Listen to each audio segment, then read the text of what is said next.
گھریلو جو جھگڑا ہے وہ ضرور بن جاتا ہے، تو اس کی بنیادی وجوہات کیا ہیں اور اس کو ہم کم کیسے کر سکتے ہیں؟ اچھا، میں آپ کو بتاؤں کہ گھریلو جھگڑا ظاہر ہے مرد عورت کے درمیان ہے، تو یہ دو ہی اس کے فریق ہیں. ٹھیک ہے. پرابلم یہ ہوتا ہے کہ ان دونوں میں سے کوئی ایک جو ہے یا دونوں اپنی اپنی کسی ایک ذمہ داری کو ادا نہیں کرتے. لیکن یہ ہوتا ہے کہ بعض وقت بنانے والا کوئی تیسرا ہوتا ہے. ظاہر ہے اس کی وہ بھی انہی میں سے کسی ایک کے ذریعے سے آتا ہے نا. ٹھیک ہے. انہی میں سے کسی ایک، یعنی کہ اصل یہی دونوں ہیں. اصل یہ دونوں ہی فریق ہیں. ان دونوں کو اگر سمجھ آ جائے نا کہ ہم نے جھگڑا نہیں ہونے دینا، یہ اگر طے کر لیں تو پھر نہیں ہوگا. میں آپ کو بتاؤں کہ اس وقت جو پاکستان میں طلاق کی ریشو ہے نا وہ بڑھ رہی ہے، اور جب جن لوگوں نے کی اس کے اوپر تحقیق ہے وجوہات کے اوپر، وہ کچھ اس طرح کی وجوہات ہیں کہ جو آج سے شاید پہلے اس طرح کی وجوہات نہ رہی ہوں. ٹھیک ہے. ہاں جی. اور اگر ہم اس کو دور کرنا چاہتے ہیں تو پھر ان وجوہات کو دور کرنا ہوگا. مثلا میں آپ کو بتاؤں کہ عورت کو 2-3 کام ایسے ٹپس میں آپ کو بتاؤں. یہ ظاہر ہے جو میں آپ کو بتا رہا ہوں اس کے پیچھے ڈھیر ساری تھیوریز ہیں اور ڈھیر ساری میں نے ریسرچ پڑھی ہے جو مجھے پتا چلا ہے کہ یہ وجوہات ہیں. مثلا سب سے پہلے اس میں یہ ہے جو ہمارے پاس ہمارے ہاتھ میں موبائل ہوتا ہے، اس کی وجہ سے گھر میں خرابیاں پیدا ہوتی ہیں. کیسے؟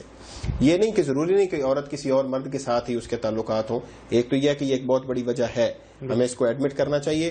اور اگر ہم اس کو ایڈمٹ نہیں کریں گے تو ذرا دور نہیں کریں گے نا. خرابی کو مانیں گے نہیں تو خرابی دور کیسے ہوگی؟ موبائل کی وجہ سے ایک خرابی تو یہ ہوئی کہ اس کو وہ دنیا کی ایکسیس میں آ گئی ہے. ٹھیک ہے. دوسرا اس کی خرابی یہ ہے جس کو ہم خرابی نہیں سمجھتے کہ گھر میں کیا پکا ہے، بچوں نے کس طرح کے کپڑے پہنے ہیں، خاوند کے کپڑے استری ہو گئے ہیں یا نہیں ہوئے، خاوند گھر میں کس وقت آیا ہے، وہ کھانا کھا کے آیا تھا، دوستوں کے ساتھ بیٹھا تھا، کب اٹھا کب سو. ایک منٹ کی رپورٹ وہ لڑکی اپنی امی کو دے رہی ہوتی ہے، ساس صاحبہ کو. ٹھیک ہے. خاوند کی ساس کو یعنی اپنی امی کو دے رہی ہوتی ہے یا اپنی بہن کو اور وہ آگے سے اسے ہدایات دے رہی ہوتی ہیں. پھر ایک بڑا پرابلم یہ ہے کہ واپسی پہ اگر تو یعنی یہ میں نہیں کہہ رہا کہ کوئی اچھے لوگ نہیں ہوتے، اچھے بھی ہوتے ہیں. اگر وہ اچھی ہیں تو وہ اسے واپسی پہ سمجھائیں گی، لیکن عموماً وہ اسے واپسی پہ ٹوٹکے بتا رہی ہوتی ہیں کہ اس کو قابو کیسے کرنا ہے. اس کو کہو یہ والا خود کر لے، بیماری کا بہانہ بنا دو. اس کو کہو مجھ سے یہ نہیں ہوتا، یہ کیا طریقہ ہوا، ایسے کیا ہوا، ویسے کیا ہوا. اس کے اوپر وہ تبصرے ہوتے ہیں. تو ایک گھر کی رپورٹ ایک منٹ کی کہیں بھی جائے گی نا تو یہ گھر فرشتوں کا نہیں ہے، خرابی لازمن پیدا ہوگی. ٹھیک ہے. ایک تو اس بات کو خواتین کو سمجھنا چاہیے کہ جو میرا گھر ہے اور جو میرے اور میرے خاوند کے درمیان کی باتیں ہیں، حدیث شریف میں بھی اللہ کے نبی صلی اللہ علیہ وسلم نے اسے منع کیا ہے کہ وہ کسی اور کو بتائیں. ایسے ہی تو ایک تو اس بات کو سمجھنا چاہیے. موبائل کی خرابی یعنی وہ والی تو بہت بڑی بات ہے کہ کسی اور غیر مرد سے تعلق ہونا. اور آج کل تو ہے لوگ یعنی عجیب سے لوگ اس طرح کے ہوتے ہیں کہ وہ خواتین کو جھوٹ موٹ کی باتیں کر کے تو اس کو سر پہ چڑھا دیتے ہیں کہ اچھا تمہاری تو اس نے قدر ہی نہیں کی، تمہیں تو اس نے نوکرانیوں کی طرح رکھا ہوا ہے اور تم تو اتنی اچھی ہو. ان کا فائدہ اٹھاتے ہیں، اس کا ایج لیتے ہیں وہ. تو ایک تو یہ ہے کہ خواتین کو جو ہے وہ اپنے موبائل کو، اب ظاہر ہے یہ میں تو نہیں کہہ رہا اگر کوئی کرے کہ وہ اینڈرائڈ موبائل نہ رکھے اور سادہ موبائل رکھے تو بہت اچھی بات ہے، لیکن اگر وہ رکھے بھی صحیح تو کم از کم اپنے آپ کو پھر سیکیور رکھے. دوسرا یہ ہے کہ جس بات کو وہ غلط نہیں سمجھتے کہ گھر کی ساری باتیں اپنی امی کو بتانا، اس بات کو غلط سمجھنا شروع کریں اور اس پریکٹس کو بند کر دیں. ٹھیک ہے. رپورٹنگ والی. ہاں، رپورٹنگ. آپ کے خاوند اور آپ کے درمیان کوئی تیسرا ہے، وہ خواہ آپ کی امی ہے، وہ خواہ آپ کی بہنیں ہیں، وہ خواہ کوئی ہے، یہ آپ کے تعلقات کو خراب کر کے چھوڑے گا. اس کا نتیجہ برا نکلے گا ہی نکلے گا، آپ اسے روک نہیں سکتے. پھر دوسری وجہ جو ہے طلاق کی وہ بد زبانی ہے. خواتین جو ہے بعض اوقات مرد جو ہے وہ باہر کے جھگڑوں سے آتا ہے گھر میں، وہ پریشان ہے یہ کسی بھی وجہ سے، تو کوئی نہ کوئی ایسی بات کر کے آگے دیکھتا ہے تو وہ آگے مطلب ایک نئی سٹوری شروع ہوئی پڑی ہوتی ہے. تو خواتین جو ہے وہ بعض اوقات بد زبانی کرتی ہیں. اس بد زبانی کو خاوند جو ہے وہ 1 دفعہ 2 دفعہ 4 دفعہ اس کے بعد وہ برداشت نہیں کر سکتا، اس کے نتیجے میں سیپریشن ہوتی ہے.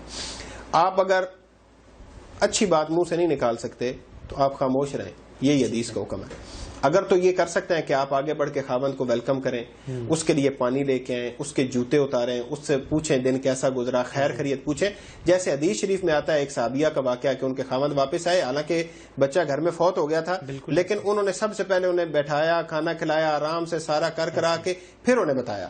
لیکن یہ آج کی عورت کے لیے تو تصور کرنا بھی بہت مشکل ہے. تو اسی کا نتیجہ پھر یہ ہوتا ہے نا کہ جب اللہ نہ کرے کوئی ایسا مسئلہ بن جاتا ہے نا تو پھر کیا ہوتا ہے، پھر وہ یہ سوچتی ہے کہ جو ہے وہ میرے ساتھ بڑا ظلم ہو گیا ہے اور مجھ سے بچے نہیں ملنے دیے جا رہے مجھے. اور وہ پھر یعنی وہی جو وہاں پہ افسروں کی طرح رہتی تھی اور ایک ملکہ کی طرح رہتی تھی، جب والدین کے گھر میں، بھائی کے گھر میں آ کے رہتی ہے تو پھر اپنے بھانجوں کی اور اپنی جو بھابھی ہیں ان کی نوکر بن کے رہتی ہے. ایسی بات اس وقت پھر اسے یاد آتا ہے کہ میں تو اپنے گھر کی ملکہ تھی. تو ہمارے پنجابی میں کہتے ہیں کہ جو بھینس ہے نا اس کا جو ریٹ ہے نا وہ اس کے قلعے پہ ہوتا ہے. صحیح. اس کی جو قدر ہے نا وہ اس کے قلے پہ ہوتی ہے. تو عورت کا جو قلہ ہے نا وہ اس کا گھر ہے. اگر وہ گھر میں جتنی بھی پریشان ہے نا پھر بھی معاشرے میں اس کی عزت اس گھر کی وجہ سے. بالکل ایسے ہی. بد زبانی کرنا یہ تو بہت ہی بری باتوں میں سے. بد زبانی، ناشکری کرنا اس طرح سے یہ تو بہت ہی بری باتوں میں سے. تو اس طرح تیسرے بندے کو درمیان میں نہ آنے دیں. موبائل سے بچیں اور بد زبانی نہ کریں. تو آپ سمجھ لیں کہ آپ نے تقریباً ان راستوں کو بند کر دیا ہے جو آج کل طلاق کے راستے ہیں. لیکن یہ تو آپ نے ایک سائڈ بتائی نا. جی میں چاہتا عورتوں ہوں کو یہ کام کرنے چاہیے، مردوں کے لیے بھی تو کچھ. بالکل بیلنس، اسلام نے بالکل بیلنس کیا ہے جی. اسلام نے بالکل بتایا کہ دونوں کے حقوق اور فرائض کیا ہیں. جس طرح میں نے آج کل کے دنوں میں یہ خواتین کا بتایا، میں آپ کو مردوں کو بتاتا ہوں. اگر مرد اپنے گھر میں جو اس کی بیوی ہے اس کی تعریف کرنا شروع کرے، اس کے کھانے کی، اس کے کپڑوں کی. جھوٹی یا سچی؟ نہیں، سچی ہوتی ہے. ظاہر جب وہ بیاہ کے لے آئے تھے تو اس وقت وہ حور پری تھیں تو تبھی بیاہ کے لے آئے تھے نا. جب وہ یعنی اس کے کام کی تعریف کر دے. ٹھیک ہے کہ آپ نے میرے آنے کے اوپر یہ بہت اچھا برتاؤ کیا، آپ نے کھانا بنایا بہت توجہ سے بنایا، اچھا بنایا. بلکہ ایسے بھی میں نے ایک یعنی عقائد بعض اوقات فکشنز ہوتی ہیں تو وہ سمجھنے کے لیے ہوتی ہیں کہ ایک دفعہ خاتون سے کوئی کھانا جل گیا تو اس کے جو خاوند تھے انہوں نے کھانا بڑے صبر شکر سے کھا لیا. تو جب بعد میں خاتون نے کھایا تو اس نے کہا ہے یہ تو خراب تھا.